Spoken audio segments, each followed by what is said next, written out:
ಒಂದು ಬಂದು, ಯಾಕಂದ್ರೆ ಬಹಳ ಜನ ಇಲ್ಲಿ ಹೊಸಬರು ಬಂದಿರೋದ್ರಿಂದ ಸಮರ್ಪಣಾ ಸೇವಾ ಸಮಿತಿ ಅಂತ ಒಂದು ಸಮಿತಿ ಮಾಡ್ತೀವಿ. ಇದು ಬಂದು ಸೇವೆ ಮಾಡೋರಿಗೆ ಮಾತ್ರ.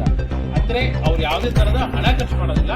ಖರ್ಚು ಏನ್ ಮಾಡ್ಬೇಕಂದ್ರೆ ತಮ್ಮ ಸಮಯ, ತಮ್ಮ ಅಮೂಲ್ಯವಾದ ಸಮಯನ ಮಾತ್ರ ಇಲ್ಲಿ ಖರ್ಚು ಮಾಡಬೇಕು. ಅದಕ್ಕಾಗಿ ನಾವು ಸಮರ್ಪಣಾ ಸೇವಾ ಸಮಿತಿ ಅಂತ ಮಾಡಿದ್ದೀವಿ.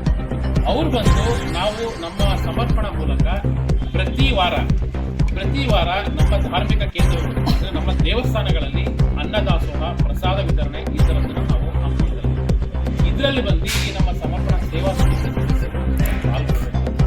ಅವ್ರ ಮುಖಾಂತರ ಈ ಒಂದು ನಾವು ಸೇವೆನ ಮಾಡಬೇಕು. ಈ ಪ್ರಸಾದ ವಿತರಣೆ ಬಂದು ಈ 2ನೇ ತಾರೀಕು ನಮ್ಮ ಅರಸೀಕೆರೆಯ ಭವಾನಿ ಶಂಕರ ದೇವಸ್ಥಾನದಲ್ಲಿ. ಈ ಭವಾನಿ ಶಂಕರ ದೇವಸ್ಥಾನದಲ್ಲಿ ಪ್ರತಿ ಸೋಮವಾರ, ವಾರದಲ್ಲಿ ಒಂದು ದಿನ, ಪ್ರತಿ ಸೋಮವಾರ ಭವಾನಿ ಶಂಕರ ದೇವಸ್ಥಾನದಲ್ಲಿ ಸಂಜೆ 6 ಗಂಟೆಯಿಂದ ಪ್ರಸಾದ ವಿತರಣೆ ಪ್ರಾರಂಭ. ಅದೇ ರೀತಿ ಮುಂಬರುವ ದಿನಗಳಲ್ಲಿ ಅರಸೀಕೆರೆಯಲ್ಲಿ ಬಹಳಷ್ಟು ದೇವಸ್ಥಾನಗಳಲ್ಲಿ ಈ ಪ್ರಸಾದ ವಿತರಣೆಯನ್ನು ನಾವು ಪ್ರಾರಂಭ ಮಾಡ್ತೀವಿ. ಅದೇ ರೀತಿ ನಮ್ಮ ಈ ಒಂದು ಸಮರ್ಪಣಾ ವತಿಯಿಂದ ಯಾರಾದರೂ ತುಂಬ ಬಡವರು ದೇವಸ್ಥಾನದಲ್ಲಿ ಮದುವೆ ಆಗೋರು, ಕಲ್ಯಾಣ ಮಂಟಪದಲ್ಲಿ ಅಲ್ಲದಲ್ಲೇ ದೇವಸ್ಥಾನದಲ್ಲಿ ಮದುವೆ ಆಗೋದ್ರೆ ನಮ್ಮ ಸಮರ್ಪಣಾ ವತಿಯಿಂದ ಆ ಒಂದು ಮದುವೆಗೆ ಊಟದ ವ್ಯವಸ್ಥೆಯನ್ನು ಸಹ ನಮ್ಮ ಸಮರ್ಪಣಾ ಸಮಿತಿ ವತಿಯಿಂದ ಮಾಡಬೇಕು.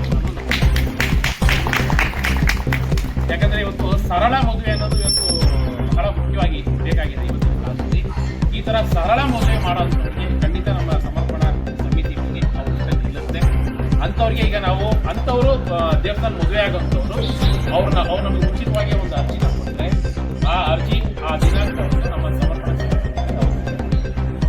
ಮತ್ತೆ ಅದೇ ರೀತಿಯಲ್ಲಿ ಸಮರ್ಪಣಾ ಎಕ್ಸಿಕ್ಯೂಟಿವ್ ಕಮಿಟಿಯಿಂದ ಮತ್ತೊಂದು ಸಮಿತಿ ಮಾಡ್ತಾ ಇದ್ದೀವಿ.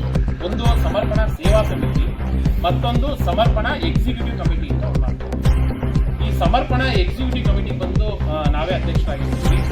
ಈ ಎಕ್ಸಿಕ್ಯೂಟಿವ್ ಕಮಿಟಿಯಲ್ಲಿ ಬಂದು ನಮ್ಮ ಅರಸೀಕೆರೆಯ ದಾನಿಗಳು, ಅಂದ್ರೆ ಕೆಲವೊಬ್ರು ನಮ್ಮ ಕೈ ಸೇವೆ ಮಾಡೋಕ್ಕಾಗಲ್ಲ, ನಮ್ಮ ಕೈ ಸಮಯ ಕೊಡೋಕ್ಕಾಗಲ್ಲ, ನಿಮ್ಮ ಅನ್ನದಾಸೋಹ ಅಂತಲ್ಲ ನಮ್ಮ ಕೈಯಲ್ಲಿ ಸಮಯ ಕೊಡೋಕ್ಕಾಗಲ್ಲ ಅನ್ನೋರಿಗೆ ಈ ಒಂದು ಸಮರ್ಪಣಾ ಎಕ್ಸಿಕ್ಯೂಟಿವ್ ಕಮಿಟಿ ಅಂದ್ರೆ ಆ ದಾನಿಗಳನ್ನೆಲ್ಲ ಈ ಒಂದು ಸಮರ್ಪಣಾ ಎಕ್ಸಿಕ್ಯೂಟಿವ್ ಕಮಿಟಿಗೆ ಅವ್ರನ್ನ ನಾವು ಹಾಕುತ್ತಾ ಇದ್ದೀವಿ. ಎಕ್ಸಿಕ್ಯೂಟಿವ್ ಕಮಿಟಿ ಮೆಂಬರ್ಗಳಾಗಿ ಅರಸೀಕೆರೆಯಿಂದ ಕೆಲವು ದಾನಿಗಳನ್ನೆಲ್ಲ ಎಕ್ಸಿಕ್ಯೂಟಿವ್ ಕಮಿಟಿ ಒಂದು ಸೇವೆ ಮಾಡೋರಿಗೆ ಸೇವಾ ಸಮಿತಿ, ದಾನ ಮಾಡುವಂಥವ್ರಿಗೆ ಎಕ್ಸಿಕ್ಯೂಟಿವ್ ಕಮಿಟಿ, ಇದರ ಎರಡನ್ನ ಈ ಒಂದು ನಮ್ಮ ಸಮರ್ಪಣಾ ಸಮಿತಿಯಿಂದ ನಾವು ಮಾಡ್ತಾ ಇದ್ದೀವಿ.